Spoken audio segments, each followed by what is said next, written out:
Principal, M. le député de Chambly.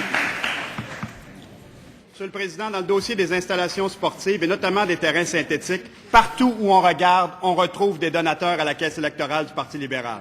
Que ce soit au niveau des fournisseurs comme Field Turf, que ce soit au niveau des firmes de génie conseil comme Pluritech, la firme de Marc-Yvan Côté, que ce soit au niveau des entreprises de construction comme Construction d'Île-Îlot, il y a partout de généreux donateurs libéraux.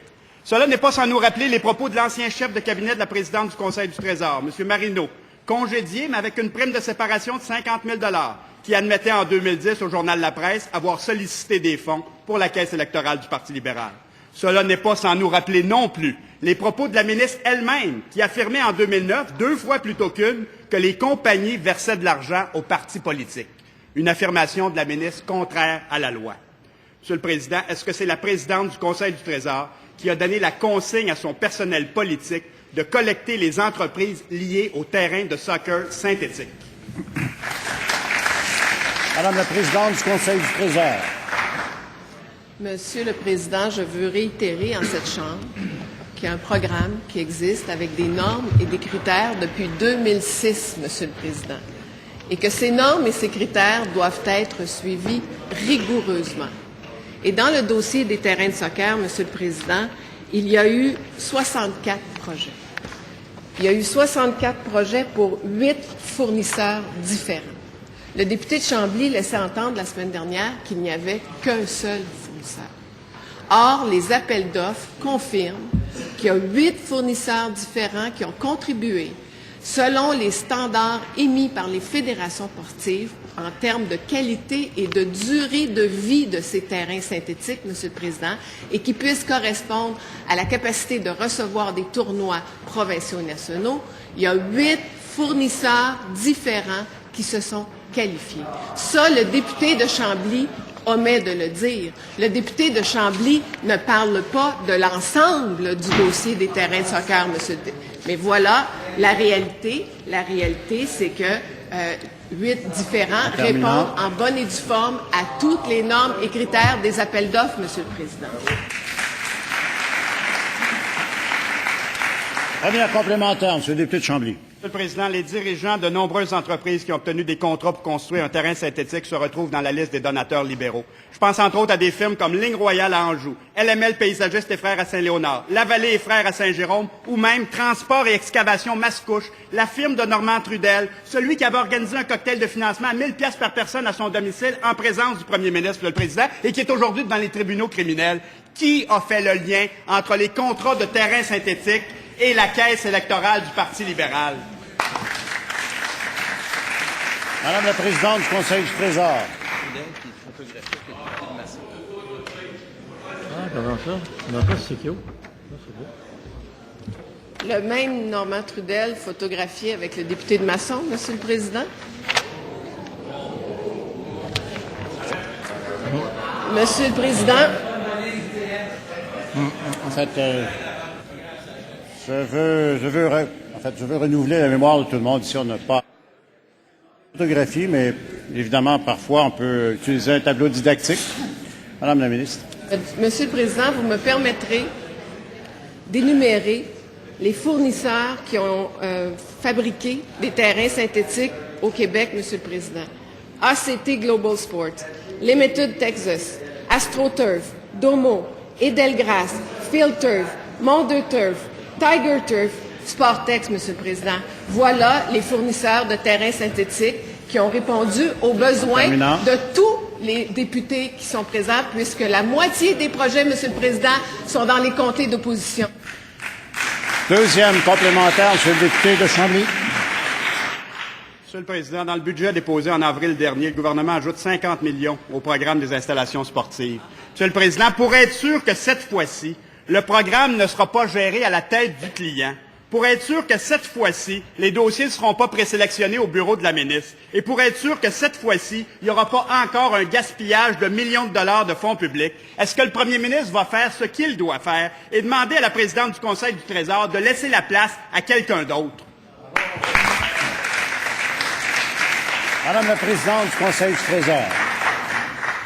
Monsieur le Président, pour être capable d'investir 50 millions de dollars dans les infrastructures sportives, il va falloir commencer par le fait que les partis d'opposition adopte le projet de loi omnibus du ministre des Finances, Monsieur le Président, parce que là, jusqu'à maintenant, il bloque cette portion-là du bill omnibus conformément au budget, Monsieur le Président. Alors, si aujourd'hui, il n'accepte pas de voter l'article qui a trait aux infrastructures sportives, bien, il n'y a personne, et il n'y a personne dans la population qui pourra bénéficier de ces équipements sportifs parce que le parti d'opposition l'aura bloqué, Monsieur le Président. C'est ça, la réalité. Est-ce que c'est ça que les députés veulent? Qu'on ne réponde pas aux besoins de leur municipalité et de leur commission scolaire, Monsieur le Président? Qu'ils le disent. Principal, c'est le député de Chambly. Monsieur le Président, après les garderies et les installations sportives, la ministre de l'Éducation s'est lancée ces dernières semaines dans une nouvelle utilisation partisane des fonds publics. La ministre a en effet autorisé des centaines de publicités dans les médias du Québec pour tenter de justifier la position libérale quant aux frais de scolarité. 30 000 $ par jour pour une publicité d'une page dans la presse. 20 000 $ par jour pour une publicité dans le Journal de Montréal. 20 000 $ par jour pour une publicité dans deux gazettes, 10 000 $ par jour pour une page dans Le Soleil, dans Le Devoir et j'en passe, Monsieur le Président. Plus que ça, en lisant le Chambly Express hier, Monsieur le Président, j'ai vu même que les hebdos locaux sont visés par cette propagande libérale. Monsieur le Président, c'est du gaspillage de fonds publics.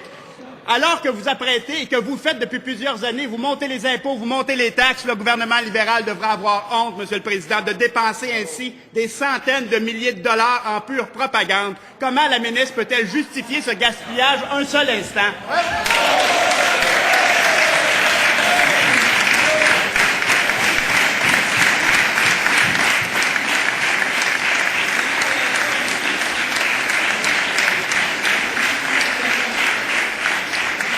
Monsieur le leader du gouvernement. Monsieur le Président, le document auquel fait référence, c'est de l'information dont tous les faits qui sont contenus dans cette information sont véridiques. Je mets au défi le député de nous dire quel élément de cette information n'est pas la vérité. Je le mets au défi de nous dire quel élément n'est pas conforme à la réalité, Monsieur le Président. Pourquoi ne serait-il pas opportun pour les Québécois de connaître l'ensemble des faits entourant la question des frais de scolarité? Qu'est-ce que le député craint? À ce que la population sache ce que l'ensemble des contribuables contribuent, ce que les étudiants doivent contribuer de façon raisonnable. Qu'est-ce qui ne lui plaît pas dans cette information, Monsieur le Président? Qu'il se lève et qu'il nous le dise. Parce que lorsqu'on voit les dépenses que le Parti québécois faisait, notamment lorsqu'il faisait à 1 million d'annonces sur Churchill Falls, Monsieur le Président, ça, c'était de la propagande. Mais dans ce cas-ci, c'est de l'information réelle, vraie, et qui informe les citoyens sur le fond de la chose.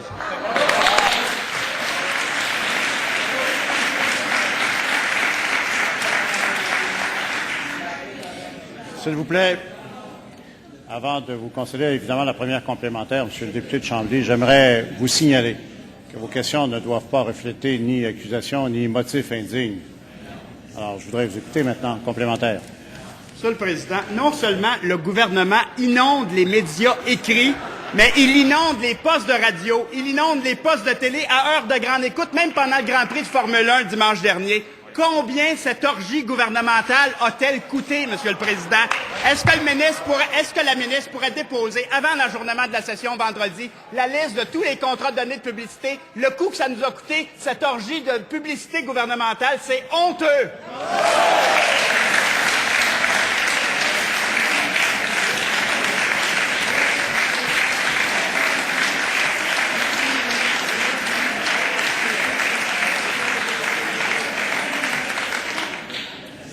S'il vous plaît. S'il vous plaît. Monsieur le leader du gouvernement.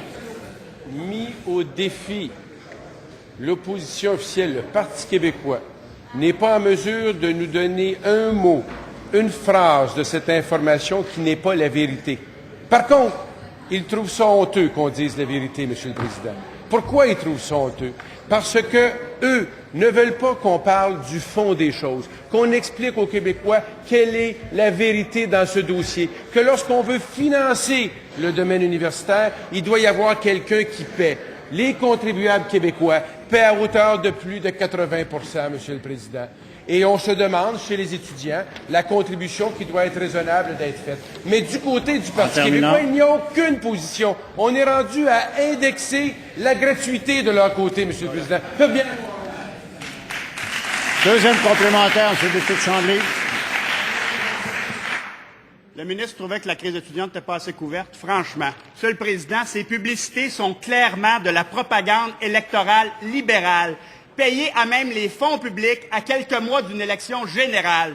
Est-ce que le gouvernement et la ministre de l'Éducation en particulier pourraient, pour une fois, cesser de confondre les intérêts partisans du Parti libéral avec l'intérêt public? Franchement. Monsieur le leader du gouvernement.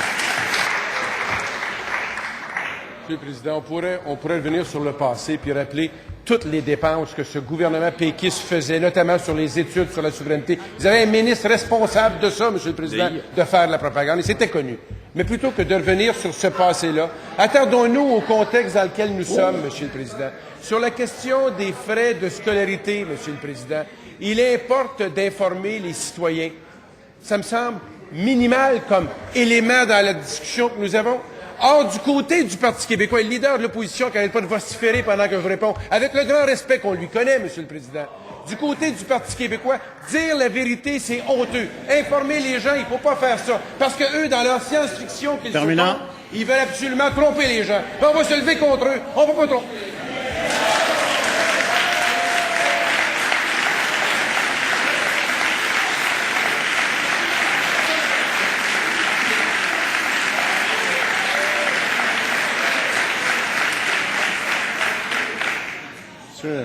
S'il vous plaît, Monsieur le leader du gouvernement, s'il vous plaît, Monsieur le député de Matane, Monsieur le leader du gouvernement, dans les conclusions que vous aviez mentionnées, j'aimerais que vous retiriez au moins la toute dernière phrase de votre conclusion. Merci, Monsieur le leader du gouvernement.